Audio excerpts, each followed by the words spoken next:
সকাল, একই রাস্তায় মেয়েটা আবার হাঁটছে। আজ তার পায়ে স্যান্ডেল নেই, হাতে একটা ছোট প্লাস্টিক ব্যাগ, ভেতরে ভাঁজ করা পুরনো স্যান্ডেল। কিছু পথ খালি পায়ে শুরু হয়, কিন্তু থামে ভেতরের শক্তিতে। মেয়েটা বাসে বসে জানালার বাইরে তাকিয়ে ভেজা কাগজটা আবার খুলে দেখে।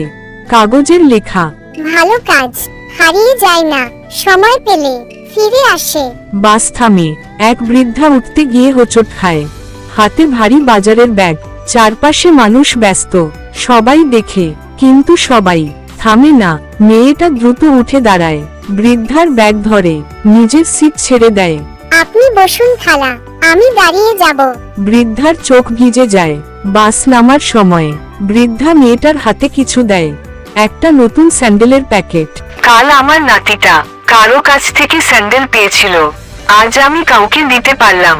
মেয়েটা চমকে যায়। মেয়েটা রাস্তায় হাঁটছে, পায়ে নতুন স্যান্ডেল, আকাশ পরিষ্কার, রোদ ঝলমল, সব উপকার সামনে আসে না, কিছু উপকার ঘুরে ঘুরে নিজের কাছেই ফিরে আসে।